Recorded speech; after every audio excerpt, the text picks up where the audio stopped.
지난주에는 우리가 대우리문답 38문을 읽으면서 중보자는 왜 반드시 하나님이셔야 하는가를 살펴보았는데, 오늘은 39문을 읽으면서 중보자는 왜 반드시 사람이셔야 하는가를 생각하겠습니다. 함께 먼저 39문을 낭독합니다. 39문, 중보자는 왜 반드시 사람이셔야 합니까? 답.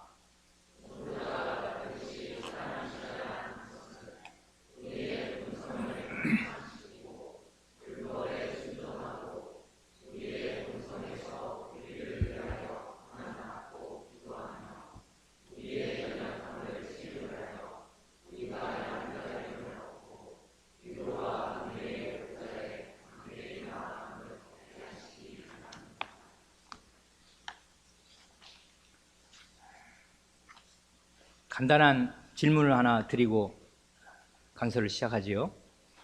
지난주 질문과 비슷하게 중보자가 하나님이시기만 하고 사람이 아니시라면 우리가 어떻게 될까요?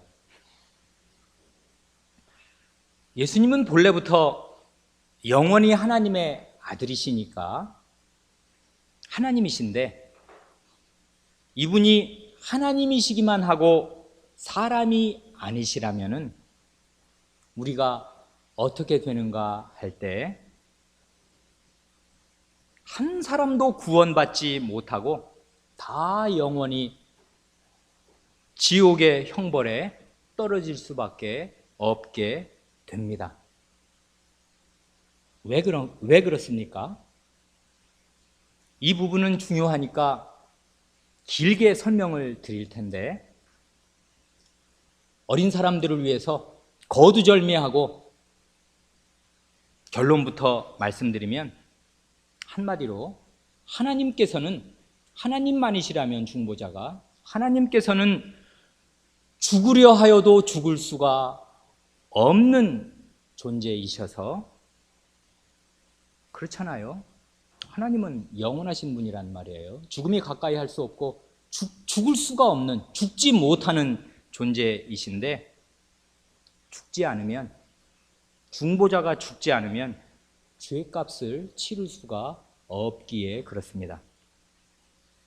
죄값을 치르지 않으면 구속은 없는 것입니다. 구속이라는 말 자체가 값을 치르고 구원해내는 게 구속이지 않습니까? 구속은 없는 것입니다. 치를 값이 있어야 구원을 해낼 거 아니에요. 그러니까 우리가 받은 구원은 하늘나라에 무슨 마음씨 좋은 임금님이 인심 쓰듯이 남발하는 사면령이 아닙니다.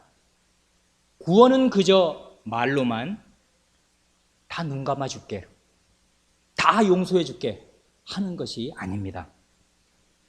우리가 받은 구원은 그렇게 아무 근거도 없이 허술하게 가볍게 받은 것이 아닙니다. 경외심을 가지고 말씀드리지만은, 죄인을 구원하는 일은 전지전능하신 하나님께도 결코 쉽거나 간단한 일이 아니었습니다. 왜냐하면 죄값을 정당하게 처벌하지도 않고 죄값을 홀이라도 남김없이 다 받아내시지도 않은 상태에서 사면을 남발한다면은 하나님의 의가 손상되는 것이고, 그러면 하나님은 더 이상 공의의 하나님이 아니고 한마디로 하나님이 안 되시는 것입니다. 그러니 하나님의 공의에 맞게 죄값을 정당하게 다 치러서 그 죄값을 하나도 남김없이 다 받아내야만 죄인의 구원이 가능한데, 죄의 싹은 사망이요 하는 말씀대로 죄값은 죽음입니다. 죽어야 치릅니다. 그때 죽음이란 지난주에 말씀드린 대로 첫째 사망과 둘째 사망을 모두 포함하는 끔찍한 죽음입니다. 그러므로 죄인이 구원을 받으려면, 한 죄인이라도 구원을 받으려면은 본인이 치르든 다른 누군가가 치르든 이 죄값을, 첫째 사망과 둘째 사망에 해당하는 이 죄값을 다 치러야만 합니다. 본인은 물론, 우리 죄인 본인은 물론 이 죄값을 치르려야 치를 도리가 없습니다. 이 세상에서 당하는 죽음도 죄값을 치르는 것이지만은, 죄값으로 당하는 것이지만은, 한 번 죽는다고 해서 그 죄값을 다 치르는 것이 아닙니다. 지옥에 떨어져서 영원히 형벌을 받고 고통을 영원히 당해도 죄값을 다 치를 수가 없으니까 지옥의 고통은 영원히 끝나지 않고 영원히 계속되는 것입니다. 그러니까 하나님이 공연히 지옥을 영원한 지옥으로 만드신 것이 아닙니다. 그러면 하나님이 불의하신 거 아닙니까? 너무하신 거 아닙니까? 그것이 아니고 죄값을 영원히 치러도 치러지지가 않으니까, 받아낼 것이 더 남으니까 지옥은 영원히 계속되는 것입니다. 여기에 우리 구원의 심각함과 무거움이 있습니다. 단 한 사람을 구원한다는 것도 간단한 것이 아니고, 전 인류가 달려들어도 60억, 70억, 아니 이 지구상을 오갔던 모든 인류가 다 힘을 합쳐서 달려들어도 단 한 사람의 구원도 이루어낼 수 없는 것입니다. 그가 치러야 할, 그 죄인 한 사람을 구하기 위해서 치러야 할 값이 그만큼 엄청나기 때문입니다. 그래서 이건 다른 이야기지만, 그래서 교회 가운데 어떤 한 사람이라도 죄를 회개하고 공적으로 신앙을 고백하면 그것이 하늘의 온 천사들 앞에서 크나큰 기쁨이 되는 것이고, 우리 온 교회가 뛸 듯이 기뻐하고도 남을 만한 일이 되는 것입니다.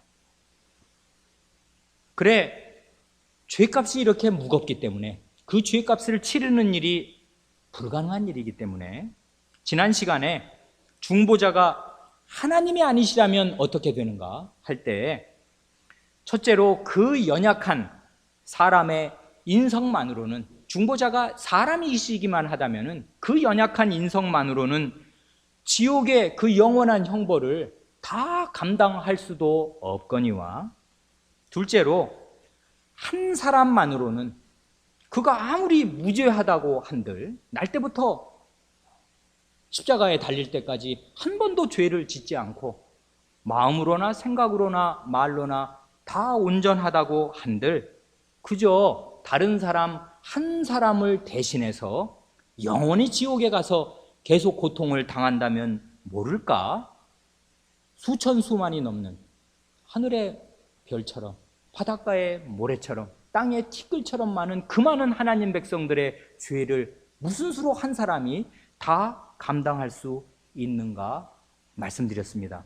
그러기에 중보자 안에 있는 신성이 중보자의 인성에 가치와 효과를 주어서 이 중보자의 인성으로 감당한 그 십자가와 음부에 내려가서 지옥의 형벌을 당한 그 모든 그 고통이 우리 많은 죄인의 죄값을 다 치를 수 있게 하여 준다고 지난 시간에 말씀드렸습니다. 그런데 역으로 중보자에게 그 신성이 가치와 효과를 줄 인성이, 사람의 속성이 없다면은, 간단히 말해서 우리 중보자가, 구원자가 사람이 아니시고 하나님이시기만 하다면은 아예 죄값을 치르는 일은 시작도 할 수 없는 것입니다. 죽을 수가 없고 고난을 받을 수가 없게 되는 것입니다. 그래, 우리 39문의 답에서 그 중간에 중보자가 왜 반드시 사람이셔야 하는가 할 때, 우리의 본성에서 우리를 위하여 고난받고, 이것입니다. 우리의 본성, 우리가 사람의 본성, 인성을 가지고 있잖아요. 우리의 인성에서 우리와 똑같은 인성을 입어서 고난을 받아야 죄값을 치를 수 있기에 그렇습니다. 그런데 거기 이유가 줄줄이 나오는데요. 이 죄값을 치르는 고난은 그 많은 이유들 중에 하나밖에 안 됩니다. 그렇잖아요? 참으로 놀랍고 고마운 일은 우리의 요리문답이 겨우 죄사함 그 정도를 말하고 그치는 것이 아니라는 사실입니다. 맨 처음에 중보자가 하나님만이 아니시고 사람이셔야 하는 이유를 말할 때 중보자가 반드시 사람이셔야 하는 것은 우리의 본성을 향상시키고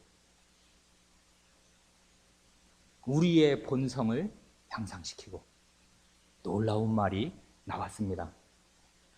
본성의 향상, 인간성의 향상이란 무엇을 말합니까? 이걸 이해하려면 첫사람 아담의 상태를 생각하여야 합니다. 첫사람 아담의 상태는 다 아시는 대로 창세기 1장에 7째 날이 가도록 6번째 날까지 첫째 날, 둘째 날 이렇게 쭉 해서 6째 날까지 계속 보시기에 좋았더라, 보시기에 좋았더라, 보시기에 좋았더라, 맨 마지막에 보시기에 심히 좋았더라 하는 말이 후렴구처럼 반복될 만큼 첫사람의 상태는 하나님의 보시기에 심히 좋을 만큼 선한 상태이고 원시의, 시원적인 의, 오염되지 않은 원래 하나님이 지으신 그대로의 의의가 가득한 가장 좋은 상태였지만은 그것이 인간성, 사람으로 지으신 하나님의 최종 목적지가 아니었습니다. 하나님께서 그 정도로 만족하시자고 애초에 사람을 지으신 것이 아닙니다. 하나님께서 사람을 지으신 목적은 그보다 훨씬 높고 원대한 것이었습니다. 아담의 상태는 참으로 좋은 시작이었지만은 그 상태가 최종 목적지에 다다른 상태는 아니었습니다. 목적지는 어디입니까? 본성이 향상되어서 사람이 끝에 이르를 수 있는 최종 목적지는 어디입니까? 창조의 본인은 무엇입니까? 그것은 생명나무의 열매를 먹고 완전히 의롭게 되어서 죽으려야 죽을 수 없는 영원한 생명을 가지고 영원히 의를 행하면서 영원한 하나님 나라에 들어가서 하나님과 함께 영원히 복되게 살 수 있는 그런 상태를 구유하는 것, 갖추는 것, 그것이 사람의 본성이 이르러야 할 최종 목적지였습니다. 그러니까 우리의 아버지 첫사람 아담은 출발 때부터 아주 높은 상태, 고도의 상태에 있었지만은, 출발이 아주 좋았지만은 훨씬 더 높은 상태로, 그 좋은 출발이 하찮게 보일 만큼 훨씬 더 높은 상태로 가도록 최종 목적지로 나아가야 하였는데, 이 고도의 상태에서 최종 목적지로 가는 대신에 맨 밑바닥으로 추락하고 만 것입니다. 타락이란 다른 것이 아니라 떨어질 타, 떨어질 락, 바닥을 친 것, 밑바닥으로 떨어진 것, 원래 그렇게 떨어지라고 지으신 것이 아닌데 바닥으로 떨어진 그것이 그냥 타락입니다. 이것이 온 인류의 처지이고 우리 사람의 상태입니다. 그럴 때 하나님의 아드님이 오셔서, 하나님의 아드님이니까 이분이 하나님이란 말이에요. 하나님의 아드님이 오시되, 이게 중요한데, 사람으로 오셔서 둘째 사람이자 마지막 아담으로 오셔서 이 맨 밑바닥, 타락한 맨 밑바닥에서부터 시작해서 단숨에 이 아담의 이 가진 의 상태를 지나 최종 목적지까지 단숨에 도달하신 것입니다. 사람으로서. 그걸 어떻게 알 수가 있는가 하면 주님의 부활하신 몸의 상태가 바로 그것입니다. 애초에 하나님이 사람을 지으셨을 때 그가 계속 하나님의 말씀에 잘 순종하여서 그 순종의 결과로 선악을 알게 하는 나무, 바로 옆에 있는 생명나무의 열매를 먹고 변화되어야 할 그 상태를 예수님은 자기의 부활의 몸으로 들어가신 것입니다. 그러니 첫사람 아담이 온 인류의 조상인 것처럼 마지막 아담인 우리의 중보자는 새 인류의 조상으로서 자기에게 속한 모든 인류를 자기 안에 품고서, 중보자는 바로 그거거든요. 인류의 대표니까 자기가 구원할 인류를 자기 가슴 안에 품고서 창조의 목적지에 도달하시는 것입니다. 그 목적지가 어디입니까? 우리의 이 요리문답 답의 맨 뒷부분에 가면 나옵니다. 밑에서 두 번째 줄, 우리가 양자됨을 얻고, 그것입니다. 하나님의 아들, 딸이 되게 하시는 것입니다. 이 말이 간단한 말같이 보이십니까? 하나님의 아들이 된다, 하나님의 딸이 된다. 자기 자식 죽이는 부모가 없는 것이고, 하나님의 아들, 하나님의 딸은 죽을 수가 없는 것입니다. 영원히 사는 것입니다. 이런 하나님의 아들과 딸들로 양자가 되어서 하나님의 아들, 딸에 걸맞은 몸, 그 몸은 그러니까 영원을 버틸 수 있는 몸이어야 하고, 그러니 부활의 몸입니다.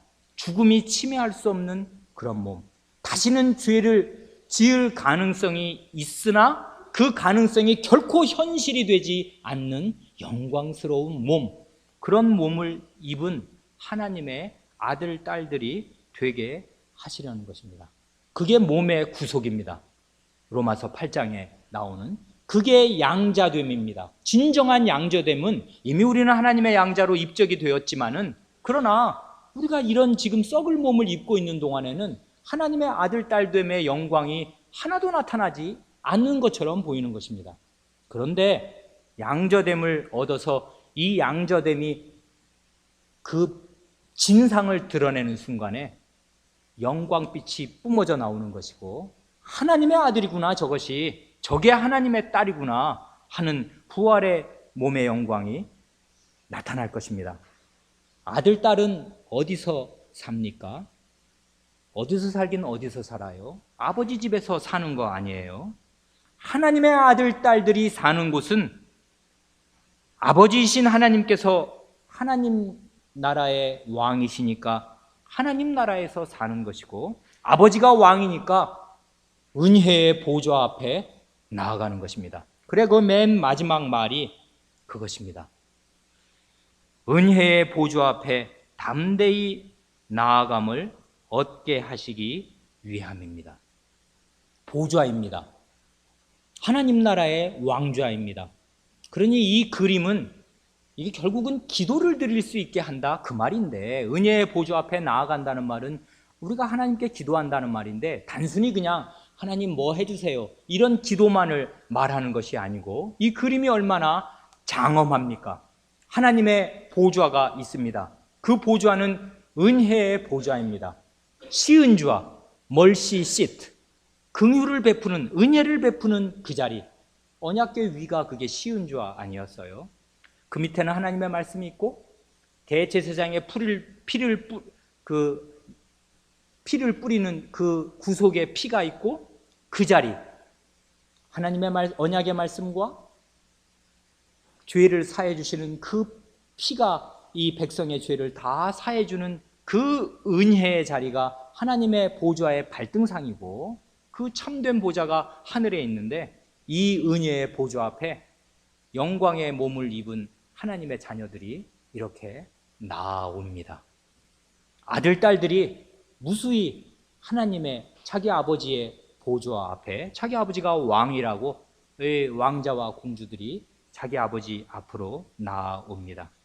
그러니까 하나님께서 이러한 원대한 목적을 가지시고 사람을 고도하게 지으시면서도 그 정도가 아니고 훨씬 더 고도한 상태로 올리시려고 이렇게 복된 계획과 목적을 가지시고 사람을 지으시고, 사람더러 이리로 오너라, 이리로 가자, 나와 함께 이 복된 몸으로 영원히 살자, 이렇게 그래야 너희가 내 형상 아니냐, 니를 보면 나를 보게 되는, 너를 보면 내가 누군지를 알게 되는 하나님의 형상, 그러라고 내가 지은 거 아니냐, 이렇게 해서 사람을 그리로 데리고 가시고자 하셨는데, 사람이 그러지 않고 맨 바닥으로 추락하였을 때, 이게 중요한데, 하나님 자신이 사람이 되셔서 사람이 걸어야 할 길을 그대로 밟으셔서 목적지에 들어가신 것입니다. 그러니 이 하나님의 큰 사랑을 받은 사람들은, 부모들은 생각이 깊어집니다. 부모가 자식을 대할 때 속상한 일이 한두 가지가 아닙니다. 자식이 바닥을 칩니다. 이래서는 안 되는데 자식이 맨 밑바닥에 헤매고 진창을 헤맵니다. 그럴 때 이 하나님 아버지가 어떻게 하셨나? 저 한심한 것들, 이렇게 생각하시는 것만이 아닙니다.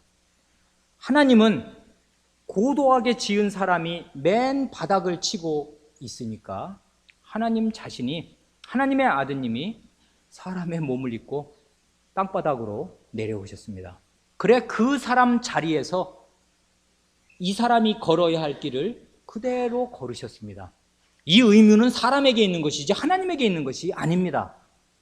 그런데 하나님 자신이 사람이 되셔서 사람이 걸어가야 할 길을 대신 당신이 사람으로서 걸으셔서 사람이 이르러야 할 최종 목적지까지 도달하셨습니다. 그러니 부모는 어떻게 하는 것입니까? 우리가 다 밑바닥을 친 아들들, 딸들 아닙니까? 그러니 자기 자식이 바닥을 칠 때 저 한심한 것이, 이렇게 생각하는 것이 아니라 그 꼴을 끝까지 참고 보는 것이고, 할 수만 있으면 그 맨 밑바닥에서 그와 함께 길을 걷는 것입니다. 하나님의 은혜를 구하면서. 그건 그것이고요. 이렇게 이 요리문답은 중보자, 하나님의 아드님 중보자가 사람이셔야 하는 이유를 가르칠 때 아주 근원적이고 근본적인 면부터 꿰뚫어서 가르쳐 줍니다. 그러니까 맨 처음에 이 창조에서부터, 구원은 재창조잖아요. 새 사람으로. 이 창조에서부터 재창조를 지나서 저 종말에 이르는 이 인류 역사의 전 과정을 투시하면서 이 과정을 다 아울러서 중보자가 사람이 되셔야 할 이유를 심오하게 설파합니다. 그래 우리의 요리문답 증거송구 157번, 맨 첫 번째 증거송구의 두 번째 증거송구가 베드로후서 1장 4절이지 않습니까? 각주 157번의 둘째 송구. 이로써 그 보배롭고 지극히 큰 약속을 우리에게 주사 이 약속으로 말미암아 너희로 쭉 지나가면 신의 성품에 참여하는 자가 되게 하려 하셨으니, 신의 성품, 하나님의 성품에 참여하는 자가 되게 하시려 하셨다.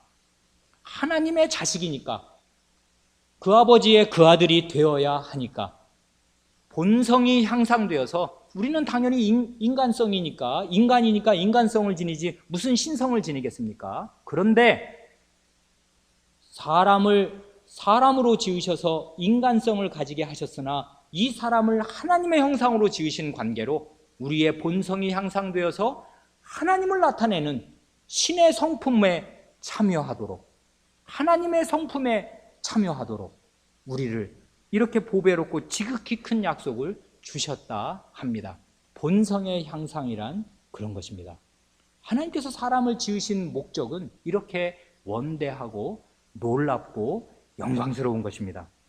이 일을 다 그르쳐놨기 때문에, 다 실패하였기 때문에 하나님의 아들이 사람이 되셔서 이 일을 홀로, 그러나 전 백성을 대표하고 대신하는 중보자로서 이 일을 감당하셔서 성취해내신 것입니다. 그래 이런 베드로후서 1장 4절 같은 구절을 힘입어서 아타나시우스라고 4세기의 중요한 목사님, 정통신학을 혼자서 지켜낸 정통신학의 아버지라고 불리는 이 아타나시우스 교부가 있습니다. 니케아 콘스탄티노플 신경 있잖아요. 니케아 신경, 이 우리 보편교회의 최초의 신조가 되는 니케아 신경을 입안하는데 가장 주도적인 역할을 하고 20년간 5번이나 목사직에서 면직된 아리우스 이단이 그 당시에는 세계를 다 말하자면 황제의 마음을 사서 아리우스 이단이 팽배하였을 때 이분이 그리스도의 신성교리, 그리스도는 하나님이시다, 그리스도가 하나님이 아니시면 우리가 구원 못 받는다, 이 교리를 끝까지 고수하다가 목사 5번 면직을 당하는 20년 동안 그런 고초를 겪으면서 끝까지 그리스도의 신성교리를 변호하고 지켜내어서 니케아 신경을 입안한 그런 아타나시우스 이 목사님이 이런 놀라운 말을 하였습니다. 하나님의 아드님이 우리로 하여금 하나님처럼 되게 하시려고 사람이 되셨다. 하나님의 아드님이 우리로 하여금 하나님처럼 되게 하시려고 사람이 되셨다. 이거 잘못 이해하면 무슨 이단인 것처럼 생각할 수가 있는 이 말을 이 정통신학의 아버지인 이 양반이 하였습니다. 신의 성품에 참여하는 자가 되게 하시려고, 본성을 향상시키시려고 우리의 중보자가 사람이 되셨기에 이러한 말을 하는 것입니다. 그 다음 말, 본성을 향상시키고 그 다음에 율법에 순종하고,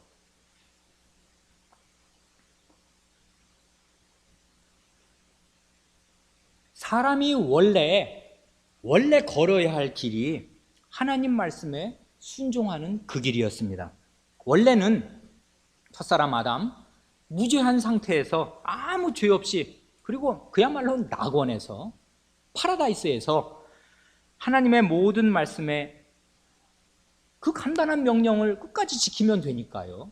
먹지 말라면 안 먹는 것이고, 먹을 것은 지천이니까 사랑하는 아내와 함께 아들, 딸 낳고 살면서 그걸 먹어서는 안 되는 이유를 잘 가르치고 지켜서 하나님의 그 말씀에 순종하여서 의롭다 하심을 얻어서 생명나무를 얻고 영원한 생명에 이르렀어야 하였는데, 그 율법에 순종하는 책임을 이 사람이 지키지 못하고 다 방기하였을 때 하나님의 아드님이 그 사람의 위치, 사람의 위치에 오셔서 율법에 순종하십니다. 그 율법에 순종하시는 그 모습을 우리의 증거송구 158번에서 네 증거송구가 차례로 가르쳐줍니다. 첫째가 갈라디아서 4장 4절이잖아요. 때가 참에 하나님이 그 아들을 보내사 여자에게서 나게 하시고, 이게 사람으로 난 증거잖아요. 다 엄마에게서 나듯이 여자에게서 났다는 거. 하나님의 아드님이 사람이 되시려고 여자에게서 났습니다. 그 다음 말도 중요한데, 율법 아래 나게 하셨습니다. 원래 하나님의 아드님, 이분은 신성을 가지신 하나님이시니까 율법 아래에 있는 분이 아닙니다. 하나님이 율법 아래에 있습니까? 위에 계십니까?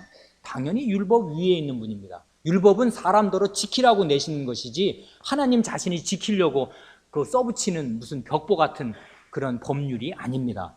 그런데 하나님이 당연히 당신이 법을 내시는 분인데, 그러니까 수법자라고 그러잖아요. 법을 내시는 분입니다. 수법자가, 입법자가, 준법자가 되신 것입니다. 자기가 법 아래에 들어오신 것입니다. 이게 하나님으로서는 말하자면 굴욕입니다. 자기가 모욕을 감내하시고 당신이 만든 법 아래로 내려가시는 것입니다. 그 법을 지켜야 되는 의무를 스스로에게 부과하시면서. 왜 그렇습니까? 우리의 중보자가 되시려고 그렇습니다. 사람이 원래 걸어야 할 길이 그것이니까 그렇습니다. 그래 율법 아래에 나셨습니다. 그 나신 것은, 그 이유는 그 다음에 그 각주 161번 갈라디아서 44장 5절이 우리가 아까 읽은 본문 중에 그러잖아요. 왜 율법 아래 나셨나? 율법 아래에 있는 자들을 속량하시고. 속량이라는 말은 어려운 한자어잖아요. 속을 바치고 속전, 값을 치르고 양민이 되게 한다, 그것입니다. 그러니까 노예인데, 노예로 붙잡혀 있지 않습니까? 죄수로 붙잡혀 있는데 값을 치르고 풀어주어서 자유민이 되게 하신다는 것입니다. 그 자유민이 어떤 거냐면 우리로 아들의 명분을 얻게 하려 하십니다. 하나님의 자유민이 되어서 죄와 이 죄의 노예 생활로부터 속량을 해서, 값을 치르고 속량을 해서 하나님의 아들들이 되게 하시려고, 이분이, 하나님의 아드님이, 이게 하나님의 아드님인데 여자에게서 나시고 율법 아래에 나셨습니다. 순종하신 것입니다. 그래 주님 자신도 마태복음 5장 17절이 그 다음 증거선구잖아요. 내가 율법이나 선지자나 폐하러 온 줄로 생각지 말라. 폐하러 온 것이 아니요 완전케 하려 함이로라 하십니다. 자신이 이 율법을 지켜서 완전하게 순종하려 하심이라 하십니다. 그래 우리가 그 다음 증거선구, 예전에 공들여서 살펴본 그 로마서 5장 19절 말씀, 한 사람의 순종치 아니함으로 많은 사람이 죄인 된 것 같이 한 사람의 순종하심으로 많은 사람이 의인이 되리라. 이 첫사람 아담 한 사람의 순종치 아니함으로 그가 인류의 대표자고 그런 말하자면 온 인류를 자기 허리에 품고 있는 우리의 조상이었으니까, 그런 대표적으로 하나님이 떡 세워놓으신 관계로 이분이 순종치 아니한 그것이 모든 사람이 죄인 된 그 이유가 되었는데, 이제 둘째 사람이자 마지막 아담으로 오신 이 한 사람이 순종하셔서 많은 사람이 의인이 되게 하셨습니다. 그 마지막 증거선구가 아주 묘미가 있습니다. 빌립보서 2장 8절, 사람의 모양으로 나타나셨음에 자기를 낮추시고 죽기까지 복종하셨으니 곧 십자가에 죽으심이라. 거기 사람의 모양, 사람으로 나타나셨으니 하면 되는데 사람의 모양이라는 말을 쓴 것이 의미가 없는 말이 아닙니다. 이건 나중에 로마서 8장을 볼 때 다시 말씀을 드리기로 하고, 여기 보면 어쨌든 사람의 모양으로, 사람과 똑같은 모양으로 나타나셨는데 자기를 낮추시고 죽기까지 복종하셨다 합니다. 곧 십자가에 죽으심이라. 이 죽기까지 복종한 이 십자가의 죽으심은 이중의 성취를 가져옵니다. 하나는 십자가의 죽음으로 하여서 죄값을 치르는 일을 합니다. 죽어야 죄값을 치르니까요. 죄의 삭은 사망이니까 죽음으로써 자기가 대표할 죄인들의 죄값을 치릅니다. 그런데 희한한 것은 여기서는 지금 그 말을 하지 않습니다. 죽기까지 복종하셨다 합니다. 말하자면 순종의 극치를 말하는 것입니다. 그러니까 이 죽기까지 복종한 것이 사실은 의로움의 극치입니다. 하나님 말씀대로 하라는 게 의잖아요. 올바른 거잖아요. 하나님이 이대로 해라. 그러면 그 말을 순종하는데 어떻게 순종하냐면 죽기까지 순종한다고요.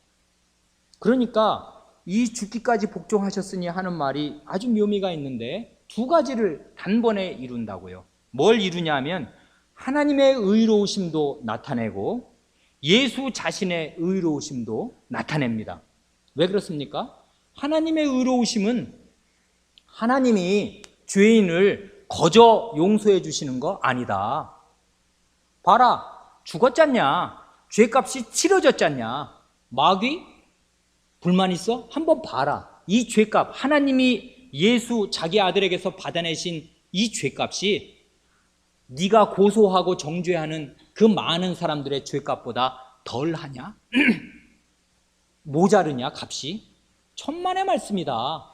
이 예수가 사람으로서 신성을 내장한 사람으로서 치르신 그 죄값은 이 예수가 대표하고 구하여내는 그 모든 사람의 죄값을 다 더한 것보다 100배, 1000배, 만배나 더 고귀한 것 아니냐. 그러니 하나님은 죄값을 다 받아내셨다. 한 푼도 안 받아내신 죄값이 없으니 이 구원하신 이 죄인들을 의롭다고 하시고 무죄하다고 선언하시는 그런 하나님이 불의하시냐? 천만의 말씀이다. 그러니 이 죽기까지 복종하신 십자가의 죽으심은 하나님의 의로우심을 선언합니다. 하나님은 의로우시다. 결코 죄를 죄 없다고 하시는 분이 아니고 죄값은 철저하게 다 죄를 응징하셔서 값을 받아내시는 분이다. 하나님은 공의로우시다 하는 의로움을 나타내면서 동시에 죽기까지 복종하셨으니 죽으라면 죽는 것입니다. 이 아드님, 사람으로 오신 이 예수님은 하나님께 순종할 때 어디까지 순종하냐면 더 이상 순종할 수 없을 때까지 순종하는 것입니다. 죽으면 무슨 순종을 합니까? 죽으라니까 죽은 것입니다. 하나님의 이분에게 주어진 계명과 명령이 나가서 죽으라는 것이었습니다. 하늘에서 내려가서 가서 죽어라. 지옥에 들어가거라. 저주를 받아야 하겠느니라 하고 말씀하시니까 그것이 자기에게는 너무나 큰 고통이고 견딜 수 없는 고통이고 자기 아버지에게서 끊어지고 아버지가 얼마나 의로우신가를 아는데 그 의로우신 분의 그 진노를 자기 몸으로 다 자기가 당해서 죄인의 똑같은 자리에서 그걸 다 받아내야 한다는 사실이 끔찍하였습니다. 그건 도무지 자기가 견딜 수가 없다고 생각하였습니다. 그랬는데 이분이 내 뜻대로 마옵시고 아버지의 뜻대로 하옵소서 하여서 자기의 뜻을 꺾고 아버지의 뜻에 순종하셨습니다. 죽기까지 순종하셨습니다. 이게 원래 사람이 가야 할 길입니다. 그런데 원래는 이렇게 가혹한 요구를 사람에게 하신 것이 전혀 아닙니다. 그러지 않습니까? 사람에게는 가장 쉬운 거, 동산 중앙에 있는 나무의 열매는 먹지 말아라. 먹으면 반드시 죽는데 그것만은 먹지 말아라. 그거 하나 요구하신 것입니다. 그거 하나를 끝까지 잘 지키면 그 나머지 모든 것을 다 주실 요량을 하시면서, 그런데 그게 간단한 일 같지만 우리가 아는 대로 결코 간단한 일이 아닙니다. 왜 간단한 일이 아니냐면 하나님이 누구신지를 뼛속에 새기고 내가 누구인지를 알고 내가 피조물인 줄을 알고 하나님은 창조주이시고 왕이시고 나는 그의 은혜를 누리는 신민으로서 나는 그 말씀에 순종할 수밖에 없는 거다. 그 말씀을 어기면 죽음이다. 이거를 뼛속에 새기지 않으면 그 말씀을 지킬 수가 없는 말씀입니다. 그렇지 않습니까? 경외심이 없으면, 하나님이 누구신지를 알고 하나님을 경외하는 마음이 없으면 다 하와처럼 되는 것입니다. 다 아담처럼 되는 것입니다. 그러니 그것이 아주 간단하고 지키기 쉬운 계명이었으나 굉장히 지혜로운 계명이었습니다. 하나님을 경외하는 마음이 없이는 결코 지키지 못하는. 그래, 이 예수님이 우리를 위해서 담당하신 그 순종, 사람이 걸어야 할 길은 이런 것이다. 억울하게 자기로서는 아무 잘못도 없이 자기가 대신하여야 할 그 모든 백성의 죄를 자기가 다 뒤집어 쓰고서 하나님의 그 진노와 저주의 죽으심을 받는 그 자리에 들어가라고 하실 때에도 예하고 들어가는 그 순종, 죽기까지 복종한 그 순종이 예수님의 의입니다. 그러니 십자가의 죽으심은 하나님도 의로우신 분인 걸 나타내고 이 예수 자신도 너무나 의로우신 분인 걸 나타냅니다. 그러니 하나님이 그런 의인을 죽음에 내어버려 두실 수가 없고 의에 합당한 상을 주셔서 그리스도를 죽은 자들 가운데서 다시 일으키셨습니다. 그 순종에 합당한 보상, 상을 내리신 것입니다. 그게 부활의 생명입니다. 다시는 죽음이 침해하지 못하는 영광스러운 생명을 그리스도께서는 사람으로서 얻으신 것입니다. 우리를 대신하고 대표해서 죽을 때까지 그 극한 고통이라도 감내하면서 순종하셔서 하나님의 의롭다 하심을 얻으시고 그 의에 해당하는, 그 의의 상에 해당하는 영원한 생명을 본인의 노력과 순종으로 얻어내셨습니다. 그것이 예수님의 부활의 몸입니다. 그래 그 부활 생명을 우리에게 이제 아무 자격도 없고 지은 건 죄밖에 없는 우리에게 나눠주시려고 예수님이 사람의 길을 홀로 가신 것입니다. 마지막 아담으로서. 그러니 내가 참 포도나무요 할 때 예수님 자신이 포도나무 전체입니다. 예수님이 무슨 줄기고 우리는 가지다 그 말이 아닙니다. 예수님이 포도나무 전체이고 우리는 그 중에 한 가지일 뿐입니다. 예수님이 줄기고 우리가 가지가 아니고 예수님이 구약의 이스라엘 전체고 구약의 이스라엘 실패한 전 이스라엘 12지파 전체의 실패를 다 원상 회복시키는 포도나무 전체이고 구약 이스라엘 백성 전체이고 하나님의 백성 전체입니다. 그분이 사람으로서 그 일을 행하셨습니다. 그래 이 율법에 순종하고 이 말이 대단히 뜻깊습니다. 이렇게 순종하심으로써 우리의 본성을 향상시키시는 것입니다. 그래 정말 어디까지 향상시키셨냐면 신의 성품에 참여하도록 불멸의 생명을 얻는 데까지 나아가셨습니다. 이것이 중보자가 반드시 사람이셔야 하는 이유입니다. 그런데 거기 잘 보시면 우리말에는 그 쉼표들이 여러 개 각주 157, 8, 9에 157, 8, 9, 10, 160번까지 161번까지 이렇게 쉼표들이 그 각주들이 찍혀 있는데요. 이거를 그냥 원문이 영어로 되어 있으니까 영어로 읽으면 크게 답은 두 절로 나뉩니다. 이렇게 A하고 B하고 C하고 D하고 하여서 이렇게 이 세 가지를 얻는다. 어디까지냐면 우리의 연약함을 체휼하여 거기 160번 주가 달린 데까지가 앞에 조건절에 해당됩니다. 사람이셔야 하는 이유는 이렇게 저렇게 하여서 그렇게 해서 그 다음에 세 가지를 얻게 하시려고 사람이 되셨습니다. 그 뜻입니다. 그래 우리가 이제까지 본성을 향상시킨다는 거, 율법에 순종한다는 거, 그 다음에 본성에서 우리를 위해서 고난받으신다는 거 생각하였습니다. 그리고 우리의 연약함을 체휼하여 그 말이 거기 하나 더 붙어 있습니다. 이것도 우리에게 대단히 은혜를 끼칩니다. 히브리서 4장 15절이 그거잖아요.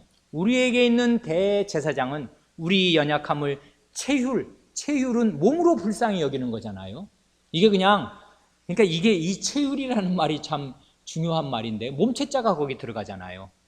그러니까 하나님은 아시는 대로 전지전능하시니까 자기 백성의 고난과 괴로움을 다 아십니다. 그리고 불쌍히 여기십니다. 그러나 송구스럽게도 하나님은 전지하시지만 하나님만으로서는 우리의 고통을 몸으로 함께 겪으시는 것은 아닙니다. 그렇지 않습니까?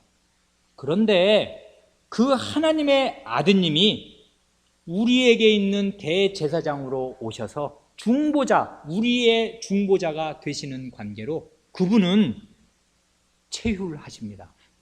몸으로 겪으십니다. 우리와 똑같이 우리의 모든 괴로움과 우리의 어려움을 우리와 똑같은 살과 피를 가진 몸으로 겪으십니다. 그래 체휼하지 아니하는 자가 아니요 모든 일에 우리와 한결같이 시험을 받은 자로도의 죄는 없으시니라. 이것이 그 다음에 나오는, 여기까지가 이제 그 사람이 되셔서 이렇게 하신 것인데, 그런 결과로 우리가 세 가지를 얻습니다. 첫째, 양자됨, 하나님의 자녀됨을 얻습니다. 이 양자됨은 그러니까 이 세상에서부터 하나님의 영접하는 자, 곧 그 이름을 믿는 자들에게는 하나님의 자녀가 되는 권세를 주셨으니 하여서 예수님을 주님으로 영접하면 하나님의 자녀가 되는 권세를 받아서 나는 하나님의 자식이다, 하나님의 아들과 딸이다, 그러니까 하나님을 아바 아버지라고 부르고 기도할 때마다 하나님 아버지 이렇게 부를 수 있고, 주님 자신이 우리더러 기도할 때 너희는 이렇게 기도하라, 하늘에 계신 우리 아버지요. 원래 원문은 우리 아버지가 먼저 나오는 거예요. 우리 아버지요 하늘에 계신 우리 아버지, 아버지 이렇게 먼저 부르라는 것입니다. 그렇게 부를 수 있습니다. 그러니까 우리는 양자입니다. 양녀입니다. 많은 양자됨의 실질은 아직 100분의 1도 1000분의 1도 다 드러나지 않았습니다.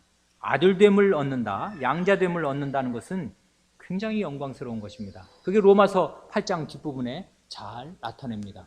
마치 우리가 아직 양자가 아닌 것처럼 표시해서 나타냅니다. 양자됨은 이미 얻었으나 앞으로 더 얻을 훨씬 더 영광스러운 국면들이 많이 남아있기 때문에 양자됨을 얻게 하시려고 본성을 향상시켜서 정말 하나님의 영광스러운 아들과 딸들이 되게 하시려고 사람이 되셨습니다.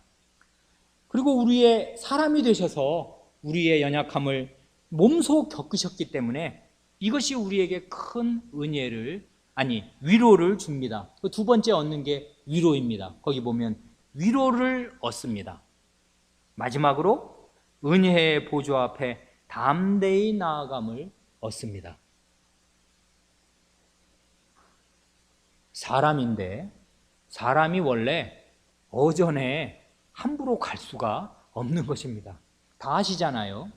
어전에는 지금도 청와대 들어가기가 하늘의 별 따기처럼 어려워서 아무나 대통령 만나고 싶으면 만납니까? 어림도 없는 일이고 낙점된 사람들만 다 신체 검사 다 하고 소지품 검사 다 한 다음에 만날 수 있을 뿐입니다. 그것도 잠깐. 아무리 야당 대표가 뭘 만나달라고 해도 잘 안 만나줍니다. 이 작은 나라, 이 콩알만한 나라의 대통령도 5년 하고 말 대통령도 만나기가 어렵습니다. 하물며 우주의 왕이신 그 어전에 뉘라서 나아가면 어떻게 무사하겠습니까? 그런데 사람이 되셔서 본성을 향상시켜 주시고 아들의 명분을 얻게 하여 주신 관계로 우리는 이름도 은혜의 보좌입니다. 시은좌, 은혜를 베푸시는 그 보좌에, 왕의 보좌에 담대히 담력을 가지고 나아가게 하십니다. 이것이 중보자가 반드시 사람이 되셔야 할 이유입니다. 그러니 중보자는 그 전체가 은혜입니다. 하시는 모든 일이, 오신 것부터 그가 겪으신 일, 하신 모든 일이 은혜입니다. 거기 우리를 위해서 기도하셨다고 기도가 나오는데 은혜의 보좌 앞에 담대히 나아간다는 말이 히브리서 4장에 거기 나오잖아요. 이 말이 사실은 기도한다 그 말입니다. 우리가 이 땅에서 이제 나중에는 눈으로, 우리의 두 발로 은혜의 보좌 앞에 수없이 많은 하나님의 백성들이 보좌 앞에 나아가는 그날을 우리는 보겠습니다. 그런데 그러기 전에도 이 땅에 있을 때 우리는 이미 양자의 신분을 얻었으므로 은혜의 보좌 앞에 무시로 나아갈 수가 있습니다. 기도할 수가 있고 들으심을 얻을 수가 있습니다. 이 모든 것이 하나님의 아드님께서 사람이 되셔서 우리에게 베풀어 주신 은혜입니다. 기도하겠습니다.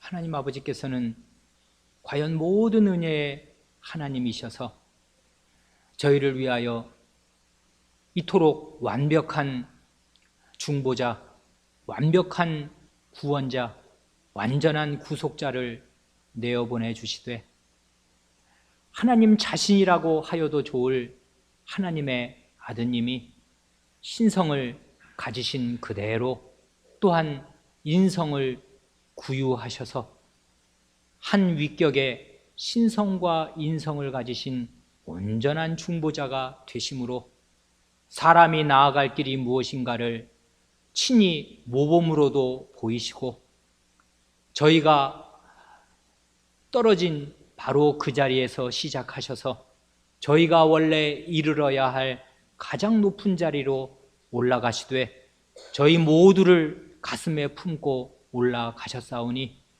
우리 주 예수 그리스도는 저희의 완전한 구주시요 저희의 주님이 되시옵니다. 이런 주님을 저희의 구주로 저희의 주로 내려주시고 계획하시며 보내주시고 구원의 일을 다 성취하게 하여 주시며 또한 성신을 보내시사 이 구원의 주가 하신 일이 무엇인가를 저희로 하여금 밝히 듣게 하시고 그러므로 말미암아 하나님의 구원의 영광빛을 저희가 보아서 하나님의 구원의 원대한 뜻을 깨닫고 하나님이 원래 어떻게 하시려고 사람을 지으셨는가를 다 알아서 하나님을 저희도 마음으로 사랑하고 하나님의 뜻에 맞게 온전히 순종하는 사람으로 살게 하시겠사옵니다.